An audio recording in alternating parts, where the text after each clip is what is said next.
Most of us actually don't wake up in the morning. You know, the biggest reason we don't wake up in the morning and create our destiny or decide intentionally how we want our day or our life to go, we don't put our attention on that and actually do it. You know the biggest reason or reasons we don't do it?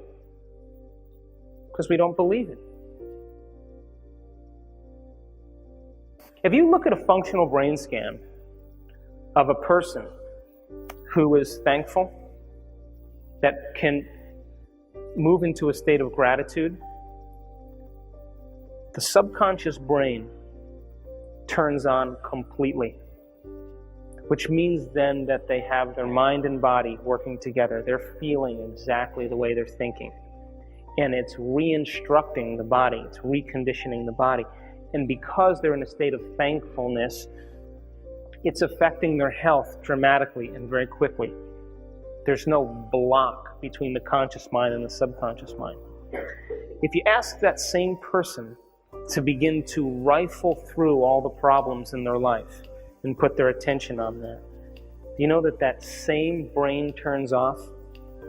Which means now that person is separated from their subconscious mind, their own greater mind, just by the act of thankfulness. Now, if you believe that the quantum law has anything to do with your destiny or your future, could you give thanks for things that you don't have yet, but in the quantum law exists as a potential? Could you give thanks for the things that you haven't perceived with your senses, you haven't smelt or tasted or felt or touched, but exist in your mind? If you can give thanks for those things and you're in a state of gratitude, what is the signal that the body's getting? That it's happened already, wouldn't you agree?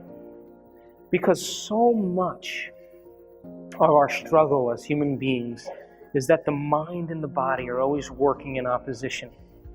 We can consciously declare one thing, but we have conditioned the body over time to live in a different chemical state. It's become the mind. And so there's always an opposition. When we get mind and body working together, when we have mind and body on the same page, that is when the heart is open. When we have mind and body, our thought and action, intent and behavior, all working together, we have the power of the universe behind us. Problem is that we spend so much time in the thinking realm of information and never in the applying or the personalizing realm. To get people to go from thinking to doing is like herding cats most of the time, because everybody wants to stay in that intellectual realm. And wouldn't you agree that, this is my present state of understanding. Most of us actually don't wake up in the morning. You know the biggest reason we don't wake up in the morning and create our destiny or decide intentionally how we want our day or our life to go, we don't put our attention on that and actually do it. You know the biggest reason or reasons we don't do it? Because we don't believe it. If you knew that it was true, wouldn't you do it every day? Wouldn't you just do it because you knew it was true? And of course, the second reason is what? I just don't feel like it, Too busy, too much to do. But in the process of change, when you begin to change, you're breaking all your agreements with your environment now, aren't you? Because the change is to be greater than your environment. But every person and everything and every circumstance, we said, is organized in the brain. It's a reflection of the brain. You still with me? So if that's true, right? And you no longer want to think and act and feel the same way. The people in your life that we have in our life are pretty much there because we have an emotional chemical agreement with them. Because why? they're sharing the same experience as us. And if you share the same experience, you share the same emotions. Emotions are the end product of experiences. You guys with me? And we know that the brain is organized as a reflection of the environment, because when you meet someone for the first time, you shake their hand and you say, "How are you doing?" They go, "Great." And they go, "Listen, I used to live in this place." And then I say, "You lived in that place?" "I lived in that place." "You know those people?" "I know those people too." When did you live in that place?" "Oh, in 2002. I lived there in 2002 also." "And you experienced those things?" "I've experienced those things too. I like you." We have a relationship now because we neurochemically are aligned. And if we share the same experiences, we have the same emotions. Would you agree?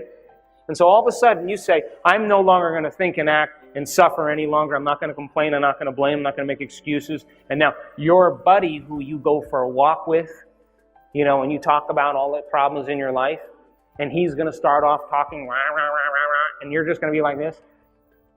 And he's going to say, What is wrong with you? We had a thing here. You're going to knock that off all of a sudden? I like you better the other way. Would you agree? So as we begin to change and we begin to alter the circuitry in our brain, and we begin to organize it and make it work in new ways and grow the circuits in there, the brain is no longer a record of the past now, or a reflection of the environment, but in fact, the brain is ahead of the environment.